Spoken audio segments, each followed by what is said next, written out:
meet you. I really wanted to, have you come on the show and tell your story and stuff like that. Hey, it's nice to be here, man. I thank you for reaching out to me and giving me the opportunity. Yeah, so what made you become a martial artist? Like what was the influence behind that? My dad. My dad is the founder and creator of our style, Red Dragon Karate.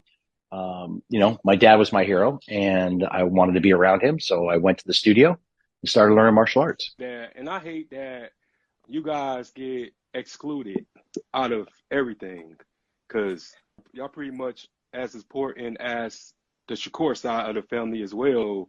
I just hate that they don't put y'all like in the movies and stuff like that.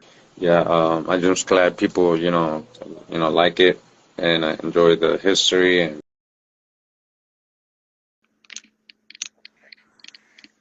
Yo, yo. How you doing, Will? How you doing, Will? Hey, I'm good, man. How are you? No, I'm all right, man. Hanging in there. What's up?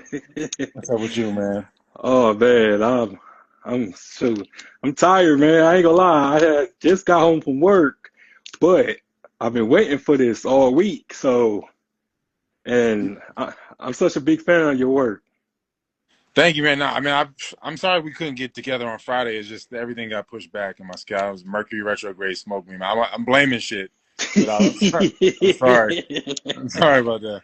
Hey, it's all good, man. So sometimes stuff don't align. So, but yeah, man, just tell us where you're from, man, and just give us like a brief description about yourself. I'm from New Jersey originally. Yeah, I was born and raised in New Jersey, man. I moved to California when I was 18, and then because I was playing football, Hmm. and then I went for junior college, and then I got my associates and went and took a scholarship to play in Tennessee, and then dropped out and kind of just got big into the weed game because at that time weed was a thing, and Yeah. so that kind of allowed me to get because I was a California resident from going to junior college out here, and then I just maintained it. So after I dropped out of school, I came back. I was trying to walk on at Sacramento State, and it just shit just wasn't aligning. They weren't trying to pull any strings to help me. And then I ended up just getting into the weed game real heavily and bought some land, for growing weed. And then um, I always liked the outdoors, but I feel like when COVID hit, I really was like, all right, I'm about to just make this my home full time. So that's kind of where I'm at with it. Man, COVID was crazy, man. I ain't tell you I work at a hospital, so I seen it firsthand. Like that was pretty much like a bionic plague, if you ask me. Just never seen so many people just be just frantic and all that other stuff. It was just so crazy at that time, man. But I bet. yeah, it ah, just so much just hasn't been the same after that. So I'm just was happy that just to be able to well, it didn't really get me really badly, but I got hit with it a couple times and it was I hate being at home. So it was kind of like, oh man, I gotta stay home. We got quarantine and all that other stuff. So I get it. I get it. So Yeah. Now that was crazy, man. And it's like I feel like we're going into the new COVID now with the gas prices. I feel like yeah. if this shit keeps going this way, it's going to be like a gas lockdown. For real. Yeah. Sure. It don't surprise me because they really trying to push those electric cars, man. So it won't surprise me one bit. Yeah, man. I mean, it's so much shit. I guess it's layered, but like it's so much shit going on with that as far as like the the liquid natural gases and everything, the sulfur that comes out of the Strait of Hormuz, everything that comes out of there, by way of the oil is Hmm. like, the fertilizer. I mean, it's just going to be, I don't know, it's just, if it continues on, you would think that, and I think it will, it's going to be a really transformative process, for the world economy. I feel like it's going to create a major shift because I don't see because the Iranians are talking about $200 $200 a barrel gas or oil. So then that would double basically what gas is now for everybody. So that you're looking at like $12 a gallon in California, and I don't know. I don't know what the rest of the country is. Maybe $6, $7 maybe. Yeah. And I mean Europe is already at 10, 11 a gallon. Shit. So you know, That's insane. yeah, it's like in America we kind of don't. We kind of got it sweet to where gas was like kind of low because the petrodollar. And now I'm like, I don't know, man. If they keep this, shit going, it could be basically another little reset, little like new COVID. Right. And it just, nowadays, people don't take anything seriously because everything's a joke nowadays. So hopefully, what I'm saying, before it's too late, they wake up and really realize, like, we got to do something. We got to make sure we help each other out. But it's just, do you think, like, in your, like, own answer, that is America could be redeemable as far as, like, the civilians and people? Do you think they can be redeemed? Man, like just looking at the history, like looking at the American history of wars, the Revolutionary War. I mean, they could say it's over a bunch of stuff, but a lot of it is really because America or the colonies wanted to coin their own money. Hmm. So they were like, Britain was like, no, we don't, we control y'all money. And then it's like kind of the same thing with the South in the Civil War. The South was like, we're going to start producing our own money, Hmm. and and we'll just use cotton and different. We'll peg it to cotton, like kind of as like as our backing instead of like gold, because the world needed the cotton in the South. Hmm. So like all of these, it seems like that's a lot of it. Like these transitions in money, coincide with war. Federal Reserve happens, and then you get World War One immediately after. So like, it just seems like I don't know. However you want to look at it, it's like the chicken or the egg type thing. Like the war brings the reset, or the reset brings the war. So I think that we're definitely looking at like I don't think the Civil War was what they say it was, but I definitely feel like we're looking at some sort of civil like break or divorce from the system for a lot of people Hmm. in the next 5 to 6 years. I think so. Like I think that's probably imminent, and so it's not like when you look at the Civil War, it was just kind of a part of the overall world wars that were going on from 1847 up until really really gone almost into the World War One. It was kind of like constant wars, but Civil War was like a part of it, even though we just look at it like it affects us as Americans or it is a part of our history or whatever. But that's that seems to be like really just a small part of the overall world war that was happening. And so I think that's what we're looking at. If we go into a world war scenario, civil war is just going to be a part of that. I don't think it'll be anything but that. I just don't think that you can get um, any type of unification for a world war. It's not like World War II or World War One at this point. Like I think it's at a point where people are really divided. It's very polarized, and I just don't. I don't know how we're gonna walk this back. It seems like we're gonna go through some sort of financial reset and world war or civil break or divorce, and I do think people will perish in the process. But I Hmm. do think I think it's still gonna be at bare minimum a remnant will get through. I don't think like people are gonna just be wiped out. I think for the most part, like if people were to stay calm and really take care of each other and to like hedge against it and get into compounds and like homesteading and stuff now, make a homesteading network now.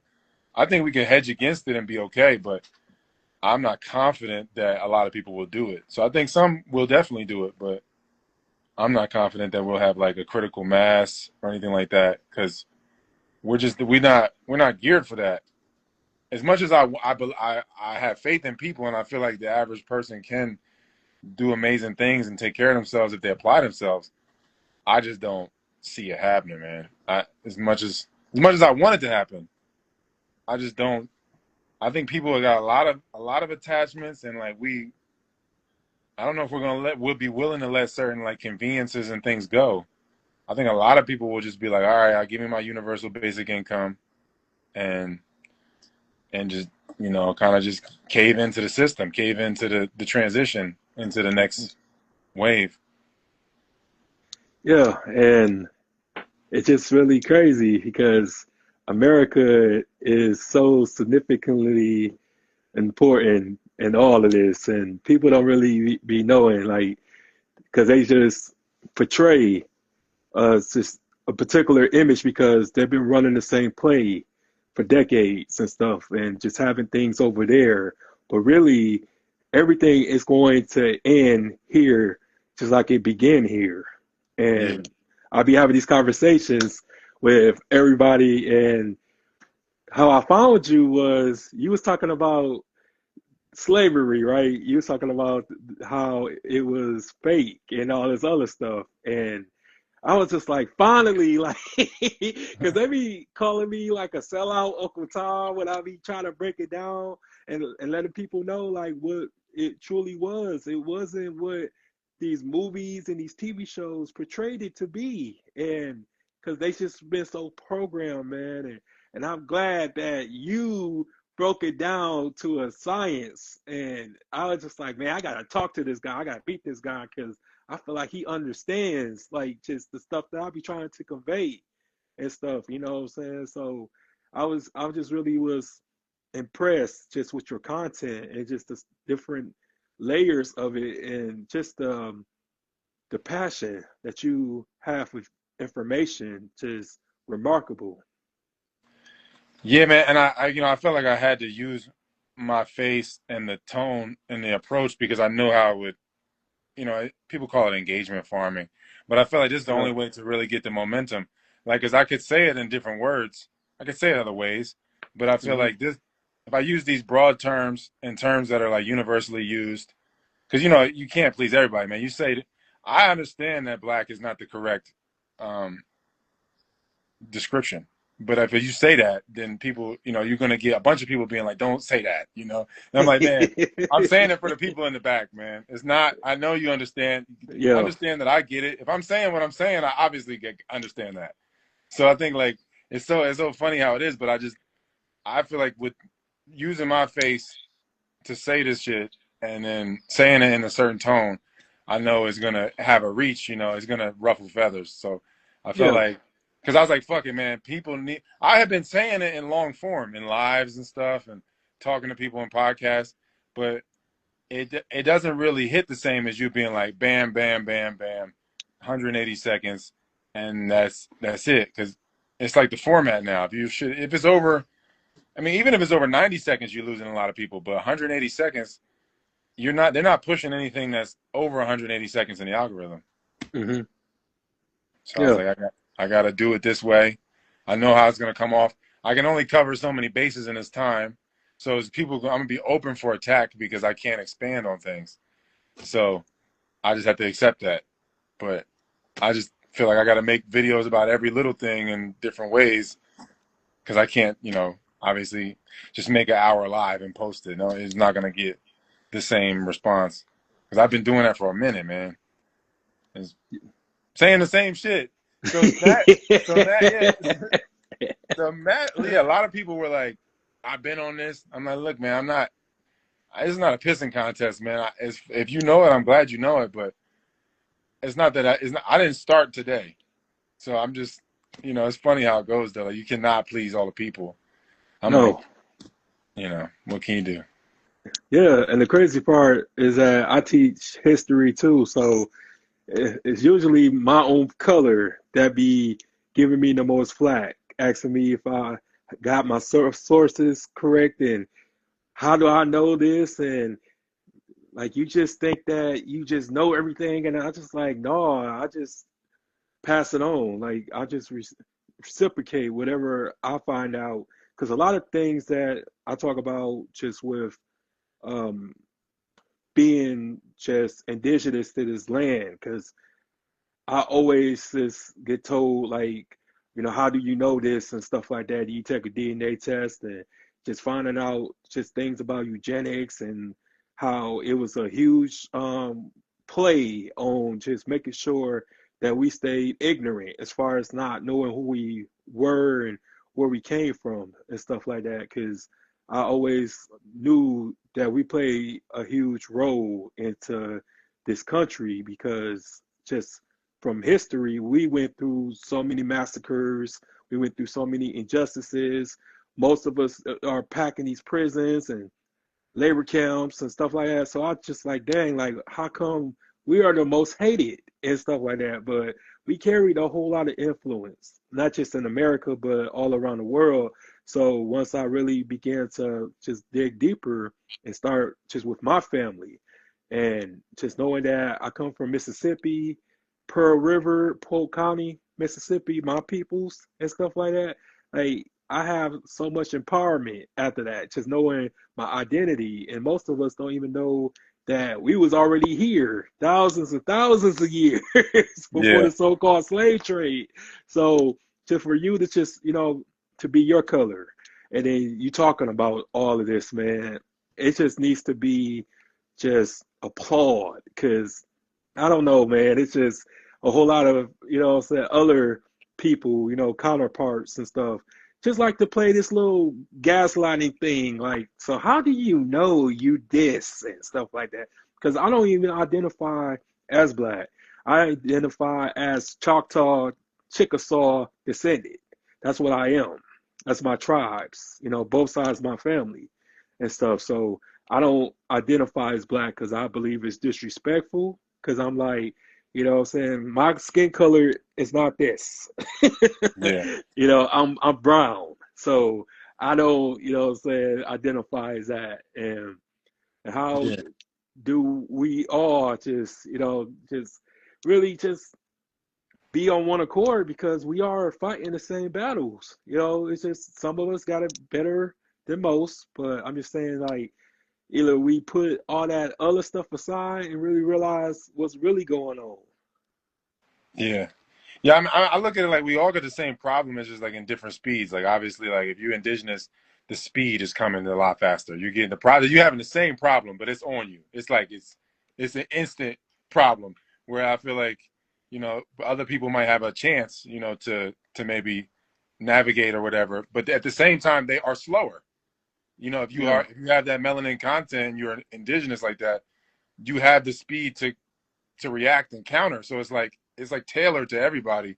But like at the same time, like because I get a lot of flack from both sides. People will say shit. They either say that you're late or whatever. Like you trying to like um, position yourself like saying shit that we've been saying. And I'm like, look, I'm not trying to take any. All I'm saying is like, what do you want me to do? Do you want me to lie and be like mum's the word and just like not support the process of dwelling in reality?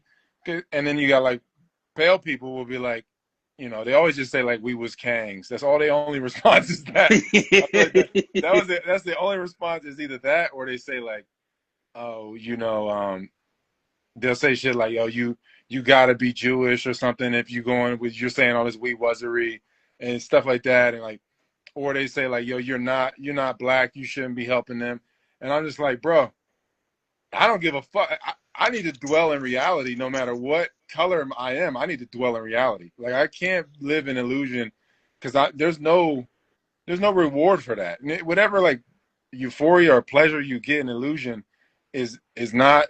There's no endurance in that. It's not gonna sustain you in your life or have you you're not gonna be able to be yourself. So I feel like that's the most important thing. Whether it's not favorable to me and people that look like me, that's secondary to dwelling in reality. So I think that's the part that a lot of people don't want to face. And then I don't know. I can't really speak for dark skinned people, but I think it's just a deep attachment, to Pan Africanism and Yeah. yeah. So I can't like force people to stop, but I'd be like, man, maybe you could look at it a different way. It's I think everybody will get it though by 2030 at the Oh latest. yeah. Yeah. And because I would say, let's just my spiritual awakening it really just happened like in spurts and this and that. Because I really thought for a while that I was African, you know, so that I had some African descent. Because I was in college and I joined all these clubs, social clubs and stuff like that. So I was able to just, you know, learn so much about that continent. And then I had a Kenyan friend who was like a foreign exchange student. And I was just telling him just like all these stuff and facts and just really enjoyed just what I learned. So I was just telling him like, man, I'm getting in tune with my race. I'm getting in tune with myself. And he was just like, you know, you're not African, you're an American. And so I was like, what? You know what I'm saying? So I didn't really understood the difference. And I was like, what is you talking about, man? I'm African like you. And he was like, no, you an American. And I'm just thinking like, okay, I'm not no white man and this and that, so I'm, you know, African American. So I would just kind of like get a little Yeah. upset with every time. So I was like, explain it to me, and he was just telling me like, look at me, look at yourself. We look completely different. We're not the same people. Yeah. And it was funny because I also dated a Nigerian girl, and she told me about just her family didn't have a slavery story like my family did. Like they didn't even become a country until like the 50s. And when I was really like listening to her, I was like, so you mean to tell me that that didn't exist until the 50s? So I was really just kind of like Mhm. dumbfounded. So really just thinking about just how you know, so-called United States of America been here since 1776, but it was many names before the United States. America or Turtle Island or Morocco, uh, however, but I just really just been like learning. It's just the stuff that you also discuss about the real Egypt and stuff about America being the real Egypt and just how did you come across your information and what was the age that you began to unravel all of this stuff? Well, like I come from a mixed background. Like my mom, she's a light skinned black lady, so like Okay. it gave me, I guess, a different perspective. I wasn't when I would hear like Sebi talk and Dr. Africa talk, it didn't bother me. Like I was like, yeah, it all checks out. This shit makes sense. But Uh-huh. like, and my brother, he got a different dad. So his dad, you know, is a brown skinned American, Okay. and so my brother, me and him shared a room. He's like 7 years older, so he was on the like alternative thinking shit early. He was reading Behold a Pale Horse when I was like 8 years old, and he's telling me about the Illuminati and stuff. Uh-huh. And yeah, so then my mom, she just never really liked the tiny hat people. She was always very vocal about that. So like I don't know, different things happened throughout the process, and I'm kind of always like looking at them with a side eye, and so like different, I had different discussions over the years.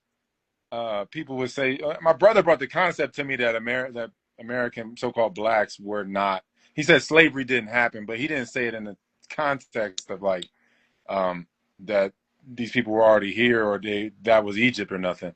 He was hmm saying he had like a different.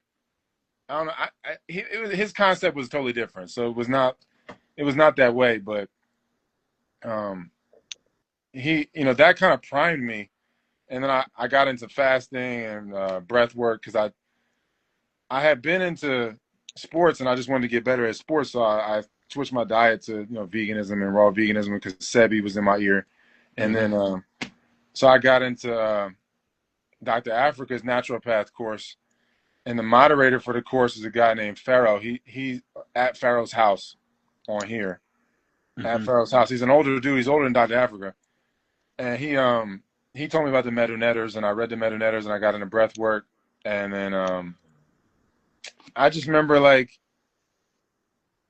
just certain things, man, certain cues. Because my mom, even though she's light skinned, she would always say like her mom was Native American, and that's hmm she would always go into that. So like that was kind of primed for the idea that some people were from here and they're not from there. And because you know because the whole Olmec thing and Yeah. all of that was there. You know, my mom had brought that to my attention, so I'm like, okay, there were so-called black people here first. So I was like, yeah, this shit is a so-called Negro land Yeah. first, but I had no real like idea that it was, you know, the original old world or nothing like that. It wasn't until like 2019 I started seeing the Nile is the Mississippi memes.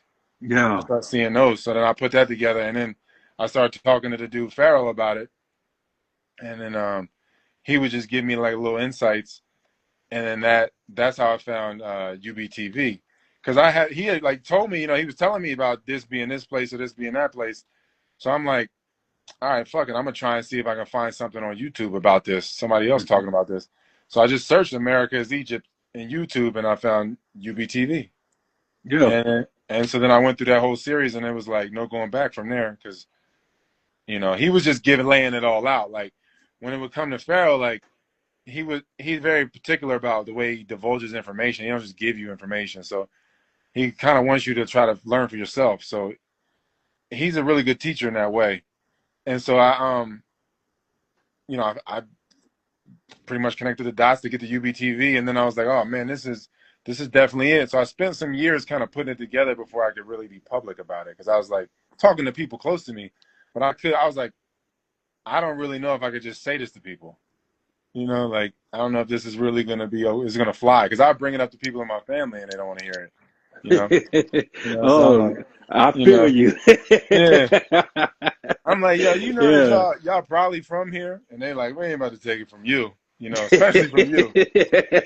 You know, Yeah, you know, and I learned very quick that people rather hear from a stranger than somebody that they know or somebody that they grew up with. So yeah, I get it. And it's just like for one of real. those one of those things, man, just with so much just people going to their graves not knowing the truth. Like they still was kind of uh, I would say docile in a way because everybody been learning from just the school curriculum, like America's school curriculum all this time. And the real school is when you graduate, when you leave that particular, I would say, indoctrination. Yeah, That's what it is and stuff like that. Because what you do, you know, you go to school, so you either get a job or you become a prisoner. You know, it's pretty much the same formation. Like when they line us up and stuff like that, walk us down to the lunch yard or well, lunchroom, and then schoolyard. You know, go outside, get recreational. The same thing as prison. You know, at the same time, like it's just all like mentally preparing us. You know, to either go to have a career or you go to prison, or don't even go there. You go to the grave. But we've yeah, been so really brainwashed, not knowing just the truth of just our existence. And once you really know, like you just feel just like unbreakable because nobody can really break me or devalue me anymore. And because when shit, even before you born, they trying to destroy us, man. Just with the abortion thing, bro. Like, yeah. and it was I just mean, you got a really million. crazy. It's a whole generation of so-called black people that's just not with us because of Yeah, abortion. yeah. And drugs and they made that a war on us and the whole time they breaking up in there, you know, smuggling in and stuff like that. And the ones who was really pursuing all of that type of stuff, man, they got pardoned. So it's just really like real hypocritical, you know, situation because we got impacted so much to the point of like you have, you know, just I would say just our generation, like in the 80s and the 90s and stuff, we was impacted with not having our fathers in the homes and stuff like that. And then also just with these kids nowadays and stuff, because it's just no more marriages. It's more situationships and trauma bonds now. It's no family units like that anymore. it's more co-parenting. Like marriage is pretty much becoming taboo, and then you have just gender wars, with the masculine and the feminine and stuff like that. But I still have hope in our people and stuff like that. Some of us, because I ain't gonna lie, man. Like, some people it's a lost cause, but I stay optimistic and certain people, but you just know. But yeah, just you just try to just wish for the best, but like it's just gonna take all of us. I would say as a collective, like once we really see just for the future, just the whole um, strategy of just making sure that we fix ourselves first before we can try to change the world. Because I think the world is going to be the world, and it says in the Bible, we're not of the world, but all we can do is just be, a better version of ourselves. Like we got to be reborn before it becomes a rebirth. Yeah, man. It's gonna be. I think and that's the best part. I feel like as far as the COVID shit was, it was a good IQ test. I feel like a lot of so-called black people didn't take the shot out of all the groups of people. I feel like more did than I thought would, though. More did than I thought would. But I do feel like that's the bulk of the population that was like, nah, hell no. Because from my experience, from the people I Hmm. know a lot of people that my family and stuff. They were like, nah, there wasn't even a question to do that.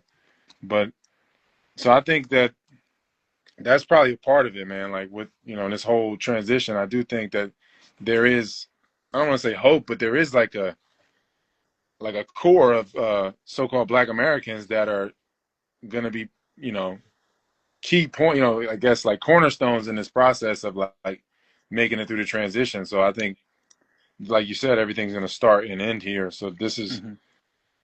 being in good graces with that core, with that remnant, is gonna be critical. And I think that since shit is really fucked up there, and there is a lot of estrangement. People don't really know who they are, where they came from. You will have like in war, they say you got strange bedfellows. Like you have people that two countries will work together that normally wouldn't because it's convenient for war. And I think in this situation that you're gonna have people coming together that you never would have thought would have done it, but just because it's just just for pragmatism, and then you will have people that are actually just obedient to God or to life itself, the laws of life, and they're just like, look, I don't care, I have no ego about it. I gotta work to help the root race of the world as much as I can to not only help them, but this is the only way I can preserve my sanity and to be myself. So like I think that there will, since there's a lot of estrangement, a lot of broken families, like you were saying, Hmm. there will be people of different um, persuasions, I guess, working with so-called black people because I mean, I'll be honest with you, man. I got plenty of intelligent so-called black people in my family, right? Because that's the only family I ever known. Hmm. But they lived a life where, yeah, you was hustling or getting killed or you working all the time. You don't really have skills, like you don't really know a lot of them. Some of them do. I know I have like some plumbers and shit in my family. I'm like, okay, you got skills, but for the most part, for the most part, I don't know that many that are into welding and like into carpentry. They're more into like other things, or just simply surviving. And like, I'm like, yo, we probably there probably will be people of different persuasions that will work with the Aboriginals because for the trades to get passed on, it has to. I think it just has to happen, like because it's going to be a line in the sand that's going to be drawn. And I think people like when you had the North and the South fighting in the supposed Civil War, I think that people are going to take sides just because it benefits themselves and their family. They might not necessarily like you or dislike. They might be indifferent, or they might actually love you. Who knows? But there's a lot of people I think that will be working with the Aboriginal side. Like, I don't think they're just going to be alone because I bring this up to people and they're just like, it's only 40 some million so-called black people in America. It's 350 million people here. It doesn't matter. I'm like, yo, you get all of them on board, or the majority of them on board, and going in a direction and working in unison, you're gonna get tens of millions of people working with them. It's not gonna be like they're just gonna be alone and asked out. So I think it's gonna be, a crazy transition in a lot of respects because it'll just. I think a lot of people will go into the wayside or whatever with the siding with the AI and the illusions and stuff. But I think it'll surprise people as far as like how many people will be able to work together when push comes to shove. Oh yeah, because desperate times calls for desperate measures, and and I love that you said that because the funniest thing like about my family is that I'm pretty much wasn't the American gangster like my father or my uncles was and stuff in the streets, but I know that just for them, they could fix practically anything. And my late oldest brother was like that. Like that dude knew how to paint. He knew how to build things from scratch and stuff like Yeah, that. Because one day, shoot, I saw this dude building an entertainment center like by hand, just cutting like wood and doing all. I'm like, damn, like you trying to build an ark? He's like, no, I need something to set my TV on because his TV was on the floor for a minute, so he got tired of that. And I was just like, damn, like that's crazy. But yeah, it's just the craftsmanship of just it's there. It's yeah, definitely there. It's just yeah, largely untapped in the cities. I yeah. feel like my sister lives in Atlanta, and I think there's plenty of people in Atlanta that have skills, but there's too many that don't. Is all I'm Mm, saying.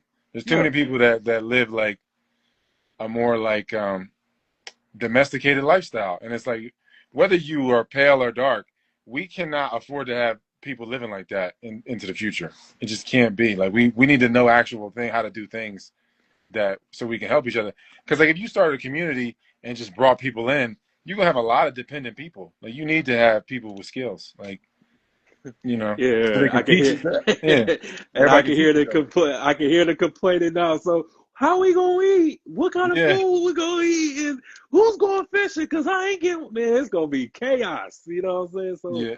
yeah, I get what you're saying. Cause it's just at the end of the day, it's just really like the survival skills. It's gonna really need and come to play, and because a lot of people just so used to what's convenient and what's Yeah. accessible. But like when you have to hunt for your own food, when you have to probably walk miles to get your water and stuff like that, and people are just like, man, I'm gonna just DoorDash or I'm gonna Uber Eats, I'm gonna do all that, Instacart and stuff like that. Yeah, just because I do feel like to the people that is disabled and stuff like that, it's a good service. But if you just lazy, you don't want to do nothing, then that's a problem. Yeah. that's a, Truly. that's the issue. But yeah, and I wanted to tell you why I started my platform and stuff like that. I lost my brother, my pops, both my grandparents, cousins, friends, all in 11 years. Like been to like so many funerals and stuff. So I was pretty much in the wilderness, like messed up, depressed, suicidal, grief, and all that other stuff. So I talk about this on my show a lot because I just want people to know that I have been through hell and back, and this is my report, and just bringing other people on just to tell their stories and share their testimonies because we all come from somewhere. We all have an arc to us, what I'm saying? And everything is a beginning and just showcasing just who we are as far as like our talents and stuff like that. And just being able to just overcome anything that life throws at you. Like life is going to do what it does, but you don't have to uh, be there. You don't have to stay there. You don't have to be in the darkness. You know what I'm saying? It's always fun to come to the light because it makes you stronger. You know what I'm saying? It doesn't take the pain away, but it just gives you just character because everybody always want to hear a comeback story, man. And I just wanted to just help my community, and I wanted to, just meet people like you, man, and just give you a voice and give you a spotlight because you are like to me, I'm a fan of you. You know what I'm saying? I really respect your work and just what you're doing. Because I know that you just smart. You just sitting down talking like, yeah, I'm just doing this and this and that. Because, people need to really hear that. So knowledge isn't um, easy to find nowadays because there's so many gatekeeping going on. You got to do certain things or you got to be a certain way. You got to be associated with certain people to get the type of knowledge and this and that. Because if you don't have the mind right then and there, then it's going to really be hard to find it. It's kind of like you got to have it a little bit for it to find you because a lot of things like that find me is when I'll even be trying, it just I stumble upon something and I think like your video like popped up on my algorithm one day and I was just like, okay, who is this and stuff, but it just now I guess it's just the algorithm is just really is what you attract or it is just the way you think because I think they do record our thoughts and really be playing just with our I guess they listen to us. You know what I'm saying? These phones Yeah. and iPads have ears. People don't know that, so I do believe that they be knowing what we think and what we would like. So they just be tracking and blowing up our phones and timelines and stuff like that. So Yeah. Yeah. I think that it's like a double-edged sword. Like we get to find each other when it's yeah. time. Because you know, I've been deleted and throttled so many times, man. I've been through several YouTube channels. This is, multiple Instagram channels, Instagram pages, my Facebook. For a whole year, I couldn't post. So like, I feel like for us to be able to have these conversations and for me to be able to get traction, not to say I'm the only person getting traction right now, but I feel like it's a bellwether to let people know like this is a critical time. Because if I'm getting traction, that's how I look at it. If I'm getting traction, things are about to shift rapidly. Because Hmm. last time I got traction was 2020, and then I got deleted, and then that was a major shift right there. And I feel like we're going through something even bigger right now. And Hmm. like I feel like that's how I look at it. Like as far as like my significance and my insignificance, like. Whereas, like, yeah, I'm significant because I can have some reach or whatever, but also I'm just a tool being used to really to help in the liberation of really God's people, chosen people. I'm not like a savior, but I'm a cog in that process. So like, I think that just looking at the way, just the landscape of things, like we got a window here to communicate and connect, and after that, the door is going to be closed, and we don't really I think communications are going to be a problem as the years go on. It's going to be even harder. Like I think the censorship that we've seen in the past few years is just like warm up. I think we're going to go through something crazy in the next few years because Hmm. because the propaganda from these wars and stuff, I think is going to be stupid. So like I don't know. I think that in a lot of ways, I guess in some ways I think I was protected and kept low to where I could come out now and get sober and get my life together and get my priorities straight to where I could communicate more effectively. So I'm glad I didn't um, get better reach earlier. I think it's better to do it now because I feel like I'm more primed and more ready to fully communicate the truth. So like I think that it's it's like it really is an important time, man. I don't see us having that many more years at being able to speak this freely. So I feel like I had to do it now. Like it felt like and also in my own life, I felt like there was just the walls were closing in. Like it was like, man, I don't really have any options. My life was starting to like crimp and get like tighter and tighter and like worse and worse. And like I was like, damn, I need to do something. So and I felt like it would work. I remember like laying in bed and my life was just like in shambles. And I'm just like, man, I'm gonna just start doing 3-minute videos, man, because I think it's just gonna work. And I remember just feeling like good about it, and I hadn't really felt really good about making nothing in a while. It was almost like just routine instead of like inspired. So like I was like, man, I think this shit gonna make sense and it's gonna work out. And I kind of like procrastinated even on that. but I think it was just part of the whole process to get it to where everything lined up right. Because I feel like it really was, it really was organic, man. I get it all the time, man. People always be saying like I'm a fed and shit. I'm like, bro, I was for for bad years. I was just, I got debanked in 2011. Like, you know what I mean? I really just was hustling for my whole life. Like, I just football and hustling. That was it. Like, like I don't, not to even brag, but I'm definitely not a fed, but I get it all the time. People be like, yo, you a fed and this shit and that and whatever, or like you a plant. And I'm like, bro, what would the feds get out of saying what I'm saying? I don't know what, I don't know. I don't get that. Like, Yeah. how do they stay in the game? And so, but I think that everything kind of lined up perfect, like how it is right now. And so, because I feel like I had a decent organic following, and I seen it build, and it reached a point where I was like, okay, now's the time to really. I think people are ready for it, because like I think at different times leaders was here and the people weren't ready, and Hmm. like not to say I'm like the leader, but like I think I am like. I'm just a capo. I'm not the, what I mean, I'm not the Don. I feel like I'm just a capo in this. So like Yeah. I feel like it's people are just more ready.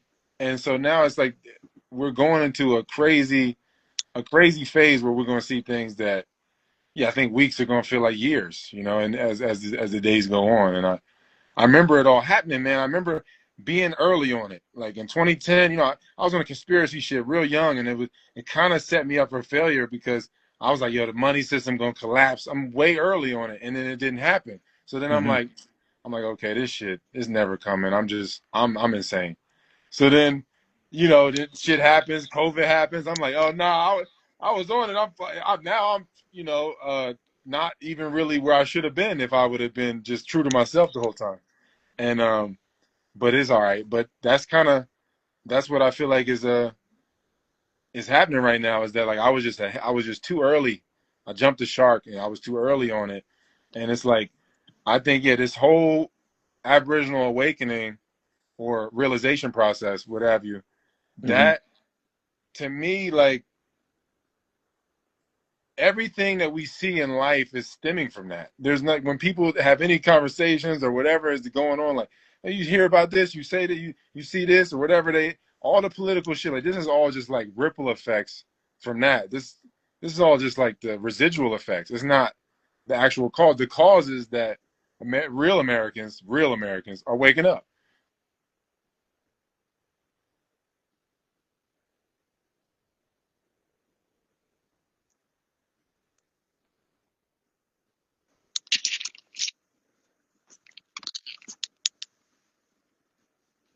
Could get more correct. I definitely can get better at communicating, but I'm like, damn, this shit really about to happen. All this shit that I've been saying, I'm like, damn, I gotta like nut up or shut up now. This shit really is happening. Like it's crazy. Like, because like as much as you want to talk about shit collapsing and you want to see a transition, when it's actually upon us, that shit is crazy, yo. It's really a Yeah. lot.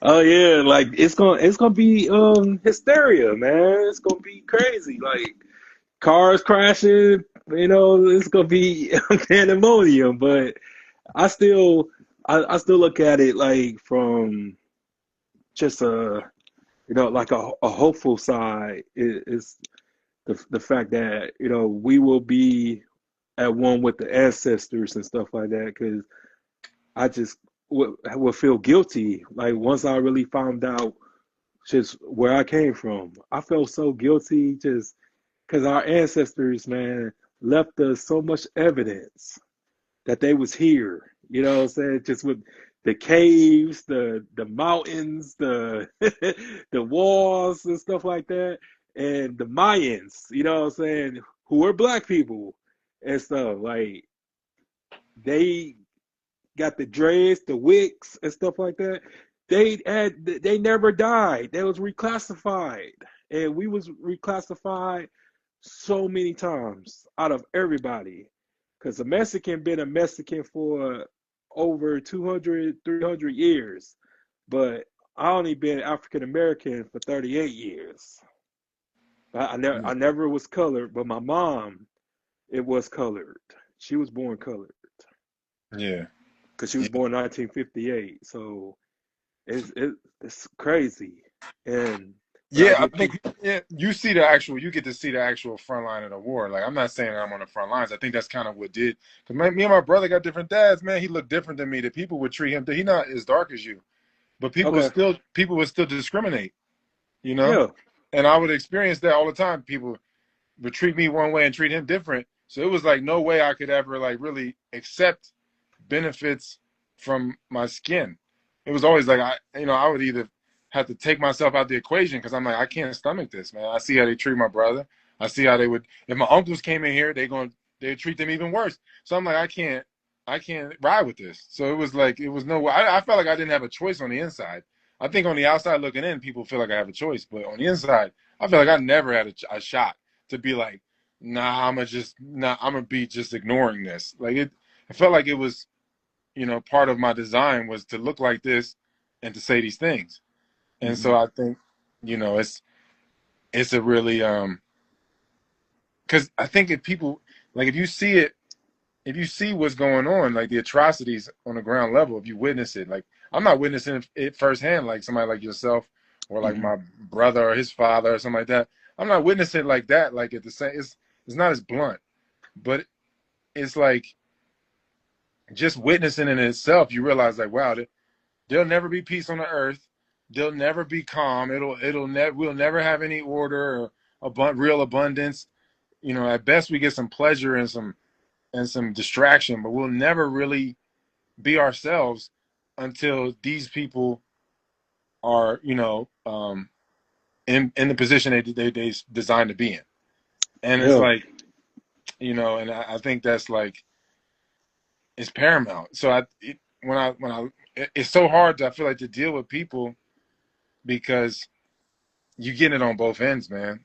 Pause, but you get it on both ends, like you know what I mean? Like, because yeah, so-called white people will try to treat you away, and then yeah, you're gonna get it.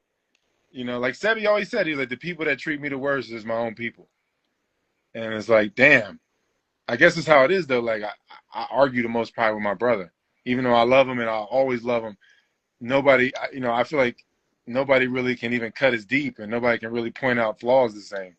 So like it's like we close, so I get the friction, but if people could just put that down for a second, and then yeah, it's like it's tough because it's the same playbook, like you were saying, man. Light skin versus dark skin, men versus women for one, men versus women, the first one, I guess. Then light skin and men versus women and young versus old, the first oh battle, first man. battle. Those are the first battles, and then light and dark.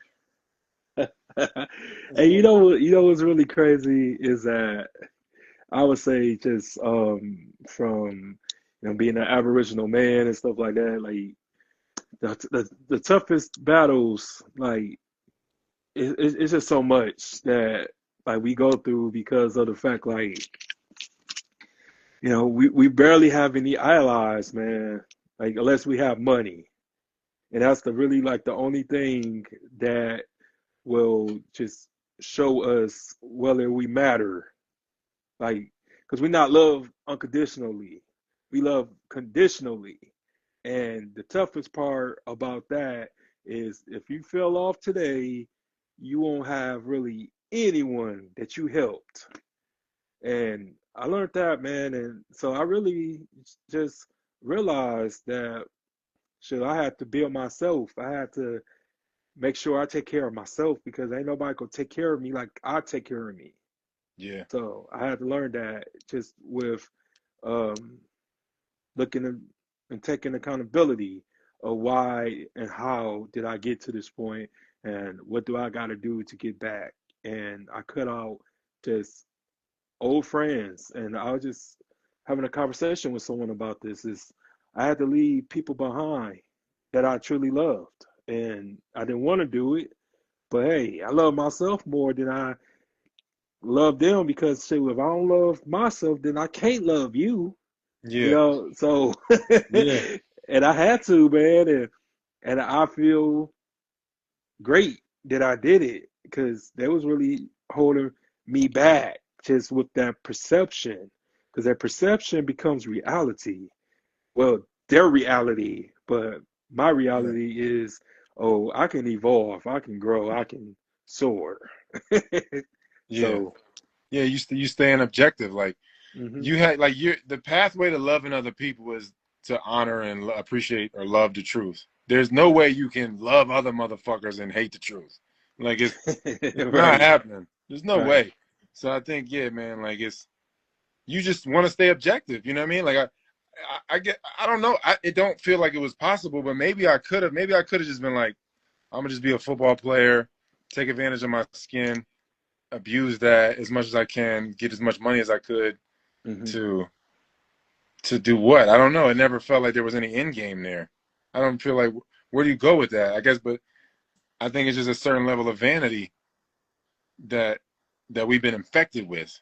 You hmm know, it's not like I haven't had moments of vanity, but I felt like those options were just never there. Like I just feel like I never had the option and to be like I'm gonna sacrifice the truth so that I can have personal gain. You know, if I'm wrong, it's because I was wrong. It wasn't because I was trying to deceive motherfuckers. You know what I mean? It's not. I'm not. You know, it was because I was misinformed or something like that happened. It was not because like I'm trying to come up and deceive motherfuckers. It was I never was like that. So I don't know. I don't really know how badly people are infected. You know, and I think trauma can make it a lot easier to succumb to that infection. I think you know people get traumatized and they just say fuck it. I got hurt real bad. I'm gonna do whatever. And I think it's tough. Like especially if you're talking about the so-called black community, it's a lot of trauma that you're trying to work around. A lot of depleted nervous systems and a lot of energy. So it's like, Yeah, damn, you got all this energy, your nerves is not right, and you traumatized. It's like a powder keg. And I'm like, fuck, how can we, you know, where's the off ramp, you know, to where people can really be themselves and realize that calm inside themselves. And like, I think that's the tough part. Like, you know, really getting to like practical things. I think it's the tough, you know, really difficult. I think it's really, it kind of comes off as divisive as far as like getting people into fasting or changing a diet or breath work or, you know, because you know when you talking about when I bring up like Taoism to people I think a lot of hmm people will be like, "Oh, that's Chinese or whatever." I'm like, "No, these was black people too." You know what I'm saying? Like yeah, this shit was all they just was over there. You know what I mean? yeah. So it's still your people or your relatives, you know, hmm that's provided. It's not like you don't have to really you can throw a stone in or any direction and you're going to run into your culture or an extension of it, your Yeah, people. So I think it's sometimes it's hard to try to like because you're dealing with Christianity and Islam. I feel like a lot of times is intercepting a lot of so-called black people in America. Like, and I don't think that might be the biggest hurdle. I think is that the Christianity and Islam thing. I don't know, man. I don't know if that's compatible with a total realization.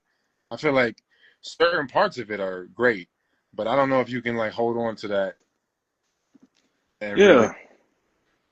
I agree because yeah, you got the Christianity that is, you know, giving men, women purpose, and they loving themselves, enjoying themselves. Then you got the other Christianity that's, you know what I'm saying, kids and the Jim Jones, yeah, Jamestown. yeah, Like I'm against that, you know what I'm saying? yeah, But anybody who's like empowering themselves and just change their life around and just wake up with purpose and treat people right. I'm for that individual no matter what religion or uh, belief system that they have. Like whatever is helping you become a better person, I'm all for it because I'm sick of these ignorant folks, man, who uh just just rather die. You know what I'm saying? Because they yeah, want to die.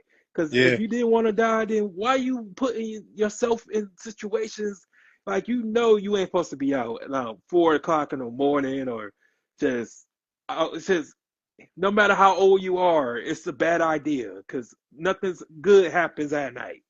You know, it's yeah. just those type of things, bro. Like, and then just clubs and bars and stuff like that. Like, I used to do all that in my younger days, you know what I'm saying? Because I'm a giant, pretty much 6'5" and stuff like that. So I was always big for my age. So I was always getting into the club. So it ain't nothing that I haven't done yet. But it's just the fact that once I was able to get older and just really see just how many years that I wasted of chasing after an image or being popular and stuff like that. Like once I stopped trying to be popular, that's when I became popular. It Yeah, was it's weird, you know, but yeah, it's just now I have this a purpose, man. It's just going by what you said earlier, like you don't see yourself as the leader and stuff like that. I'm a leader because I feel that I have made the proper adjustments into just how I used to conduct myself. Like, because I used to be just a huge drinker, what I'm saying? Crown Royal Apple was my go to every weekend and stuff like that. People used to call me Crown Royal Will because I used to always have Crown Royal on me. But now I've pretty much substituted that with books and um, just journaling and actually writing down my goals that I want to do and just really just speaking affirmations and talking to people and just feeding them and watering them and stuff like that. Because I believe that if I could come out of the type of shit I was dealing with, just waking up and cold sweats, PTSD, anxiety, depression, and all that other stuff, just be burst out crying yeah. years and years. And so I feel like anybody could come out of anything, especially if I love you and stuff like that. I'm gonna make sure that, I'm giving you a book, just having follow-ups and talking to you. Because I've been there, I've been to the point of like I ain't think I was gonna ever get here, but I fought and I worked, and it's work, what I'm saying, to change a life. And it's just so many people they just like, well, I only got one job, I don't need another job, or I Yeah. already got two jobs, but you are your best investment. Like, and how bad did you want it? Because it's just so many people, man. It just feel like they gonna have to take some shortcuts, but there ain't no shortcuts to success. No, no, it's No. not. Yeah, you just going. Yeah, they say, when you cut corners, you end up going in circles. But Yeah. like, but but yeah, man. I mean, my like as far as the Christianity and Islam thing, I just feel like they reinforce the geography, the false geography. Yeah. That's why I feel like. I mean, if you find a way to make it Amerocentric, then I'm like, all right, whatever. But for the most part, man, people that are into the Christianity and Islam, I mean, as much as I do think the Nation of Islam has said a lot of correct things, I do feel like, the whole thing about the tribe of Shabazz going to Africa and then getting it in their hair becoming kinky and stuff like that. I'm like, Hmm. this is not good. This is not conducive for the realization process. You know what I mean? Like Yeah. that type of stuff to me, I'm like, this is bad. It's not. It's counterproductive. And then Christianity being like, it just like reinforces like, hey, this is the Holy Land, this place over here in modern day Palestine or whatever. Like Hmm. that's kind of a big part of what it's there for. But I do feel like it's all like taken from something that is of substance. It's not like parasites ever creating nothing. Like if they take the Bible and flip it, it's still a lot of substance in there. It don't. Yeah. It's still a wealth of information. I just think that like there's a lot of knots in there that got to be untied as far as like the landscape and how it translates into reality. I think that's the tough part. But um, yeah, man, I don't know. I always try to think of that like, man, how can you like make Christianity or Islam Amerocentric? I know the Moorish people are gonna be like, look, Islam was here and it was always here, or whatever. And I'm like, all right, but I don't know how you can really do that with Christianity. I mean, even with Islam though, because Christianity is part of it, because Christ is a prophet. Yeah. So I'm like, they're so tied that I'm like, I don't know. How do you say that? How do you realize who you are as a real American? and then hold on to these things at the same time. It's kind of tricky, but I guess ultimately it don't matter if we're going through a transitional period. We got those conversations later after the fall, after the fall and everything. We could talk about theology. Oh, so no doubt, and just it's gonna be so many people out of a job once the truth come out too. So just even from the preachers and pastors and stuff like that who profited off our ignorance for Yeah, years, they're yeah, going to be exposed. And synagogues of Satan isn't just uh, the so-called Jewish synagogues. It's churches, mega churches, and small churches. Anybody who isn't teaching God's word correctly will be exposed and be punished and be outcasted. So, So what's your timeline on things? on my timeline, Yeah, like how do you see the timeline going based on the information you got?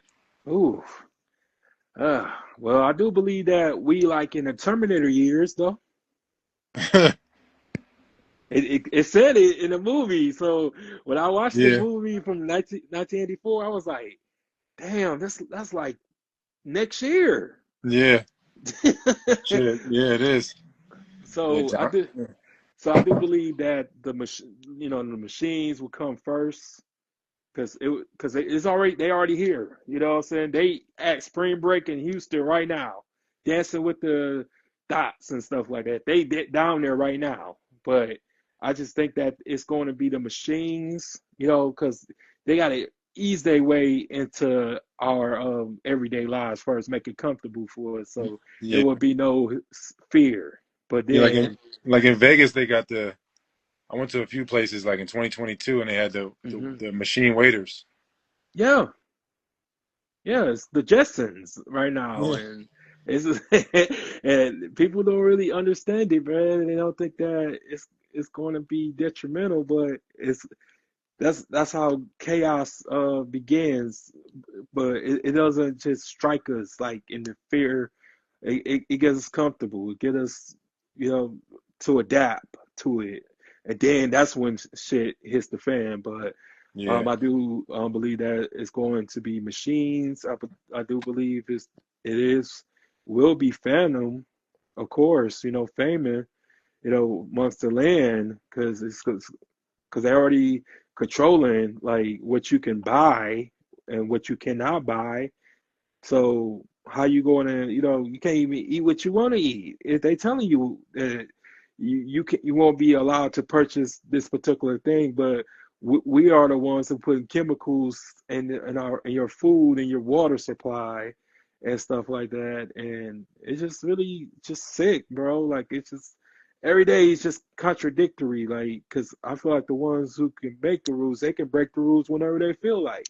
Because what they telling us, they not doing it because they like, shoot, they think they above all of that and stuff. So I don't know, man. It's just really, but I do feel like it's going to be a a huge battle. I don't know how it's going to take place or where it's going to take place, but I do believe that it will be anarchy.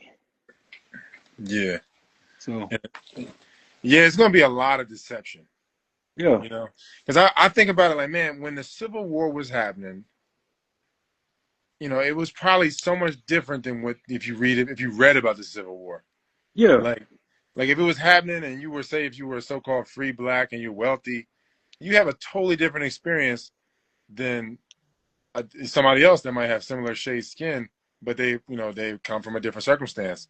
So it's like all these different people that had the same thing was happening around them, but they were experiencing it differently because yeah, they had access, they had positioning, and it's like we don't even really know exactly how that played out or how many people really died, how much deception there was, and it's kind of like ongoing deception. So, you know, I wouldn't be surprised if it's like we go into like a separatist civil war scenario again, and then people are like in their own enclaves, and you know things happen and years pass, and then in the history books, they're going to be saying like, oh, there was this major war, a bunch of people got killed, all these cities got destroyed because of the war.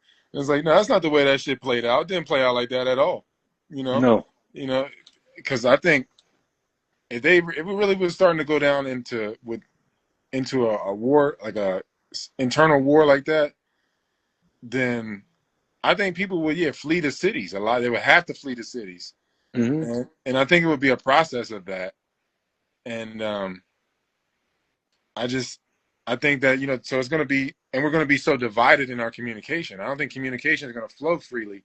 So they're going to be telling you like these people going through that over there, and they're going to be there's going to be so many lies and like people, just so much propaganda and deception and just lack of knowledge. So people, we all gonna go through this event or these events, and they're gonna be having these narratives they're gonna be trying to push on us about what exactly happened.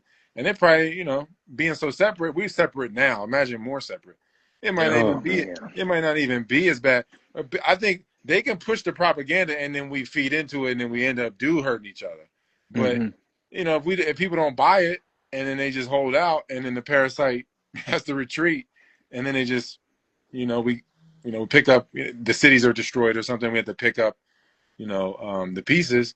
I think that that'll probably be the best scenario, but I really don't think that they don't have the power. I don't feel like they really have the power to destroy what they didn't create. They just get us to kill each other and destroy each other, and then it just like foments. But I think that if we don't buy the propaganda, if we can get enough people that don't buy it, and enough people that don't just like capitulate to the system, then I think that we could definitely. They'd be like, yeah, that was a civil war that just happened, and it reset, and it trans, and it'd be like, yeah, not even that many motherfuckers died, yo. That shit was all lies. It was, what I'm saying? Like, because I think they have to sell it, as it's gonna be so bad, and then we make it that. Oh yeah, it's just like the most beautiful thing about like just the awakening now is that um knowing that you know Europeans and whites and stuff like that, just showing that they really came on ships this whole time. Is just, and because everybody just think that they was here like for a long time, which they wasn't here that long. And knowing that I was here longer than any um white man, white woman makes me happy now, and it's just that we just have to ask our family, before we can actually be in unison, man, we have to look into our family records first. Because you got to know about yourself first before you can know about who you are and where you come from. And it sometimes, sure, somebody can just be, you know, shit, stay this entire time, like their bloodline could be in their city the whole time. Maybe their family members didn't migrate. They was probably there the whole entire time. They just been there for Yeah, generations and generations. And like the coolest thing, like just with like my family, like because we came from Mississippi and then we migrated to Michigan, and then a lot of us just like scattered all over. Like some of us in Texas, some of us in New Orleans, some of us in Houston due to Katrina and stuff like that. But we all just like spread out and stuff like that. And it's just really cool. Just like one person can create just a whole branch of people from just one chromosome. And I tell everyone, like, you know how powerful you are, like, and you over here just being dumb and being stupid with your life and wasting your life, and don't you realize who you are? You know what I'm saying? You are the shit. You know what I'm saying? And I yeah, have to tell myself every day that I'm the shit because my voice is powerful. My voice is so powerful that it riles people up. It gets people to come against me. Like it's not one man that I gotta worry about. I gotta worry about packs. I gotta worry about groups. that's Yeah. trying to take me out, man. And that just lets me know, it gives me confirmation that I'm a warrior. I'm strong. I ain't have to throw a punch, and people are rattled. People are feared. I make people uncomfortable standing next to them. Not because of my size, but it's just because of my aura. Because of I know who I am. I know that I'm a powerful being. And just when you walk out that door, because how tall are you? I'm 6'5" as well. Oh, yeah, Yeah, so, Yeah. it's just a lot of times, man, like, it's just who we are, bro. It's just how we carry ourselves, man. It's just knowing that we are special. We are here for a reason. And just us being master teachers, because, we don't have to go to school for a degree, because that's a bunch of bullshit, but just the fact that we didn't follow suit with that matrix, but we are teaching the masses and our audience who they are, and just giving them just jewels, because I'm not going to do the work for them, but I'm just saying, like, I give people just um, footnotes and give them breadcrumbs, because it's up to you, because I can't break it down to a science, or I can't type a syllabus about it. No, I just give people breadcrumbs, man. Because people have free will, man, they're going to believe what they want to believe, but I'm just the messenger, and you are a messenger too, and we need more of us, like, especially in our age bracket, that's courageous and willing to speak, because nowadays everybody just want to turn up and Yeah, man. I so mean, to be honest with you, I mean, a lot of it comes down to that woman and man uh, situation. Because I feel like, man, when I talk to when I'm with younger women, when I in my recent years of when I deal with younger women, I feel like man, it's so fucked up how corrupted people are in general. I thought we was bad as far as like we had access to porn and stuff like that, and we were having sex young and doing things we shouldn't have been doing. And yeah, so I mess with girls or women, young women that are when they be in their early 20s or even mid 20s. I'm like, man, they all, I feel like they behave like they just watch Pornhub. You know what I mean? Like, I feel like that's the way they respond sexually. And I'm just yeah, like, damn, you're conditioned. Like, how's it going to be when these women are grandparents? Like, how will it be? Like, if they so um, corrupted in this way, you know what I mean? And obviously, it's not just women, you know what I mean? It's men too, as far as the OnlyFans culture and everything. I'm like, there's more chicks doing OnlyFans than Uber drivers. This is crazy. Like, so I'm like, man, like, where do we go from here? Like, we really have to get a better relationship between men and women. And like, I think that's the tough part of it is like, I want people to know where I stand for a lot of things, because I don't want people to feel fooled. And I just think that like if I was doing it for just recognition or just to shock jock people, then I feel like I wouldn't pick the battles that I pick, because I feel like a lot of times, like, yeah, you got the racial thing, like I said, and you got the old versus new, the old hate and the young love or whatever. You got that going on, and then hmm you have this man versus woman like joust, where I'm like, man, if we don't find order in this scenario or this relationship, it doesn't really matter. We're just gonna keep repeating the same problems. Like it's tough, man. Like for like men, because men have been largely emasculated because a lot of the mid-level management people are women at this point. So you get a lot. The CEOs are largely men, but the hmm mid-level management they stick women in there. So then you have like a big severance. I feel like between the lower level worker and the upper echelon workers, and it's just women in the middle, kind of being like an interceptor force. And it's like, man, as much as I like certain things I do, I can respect that women, working and having a grind and everything. But at the same time, I'm like, this is not what you designed to be doing. And dudes, you know what I mean? And guys at this point have been so emasculated that you can't really take care of a family on a single income. So, and you might have a girl boss.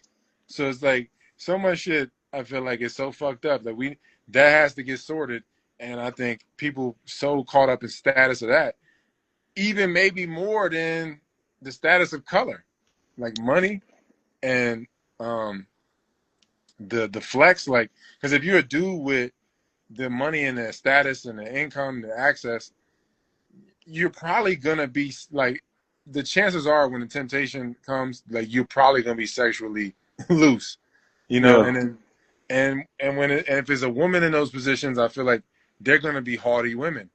They're gonna be the type of women that Solomon was saying, like, you rather be alone than deal with one of them.